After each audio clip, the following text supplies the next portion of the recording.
Good afternoon po, sir. Need pa po ba ipabunot kapag nakatras na po ng konti? Yung lateral incisor upper part. Nakaatras ng konti yung lateral incisor upper. Upper part.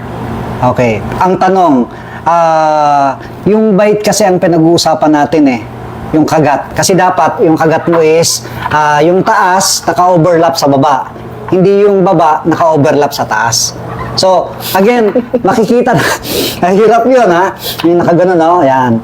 Bawal din yan yung nakaganyan, naka-edge to edge. Dapat ganyan. Dapat yung nakapasok dito. Opo. May problema ba yun, sir, pag gano'n? Eh, kasi nga, ayon sa manual, yun ang ano na. Pero again, titingnan natin. Huwag kayong panghihina ng loob, mawawalan ng pag-asa kapag ganun. Sabi nga, hindi ka pa nga nakikita, umaayaw ka na eh. Okay, next.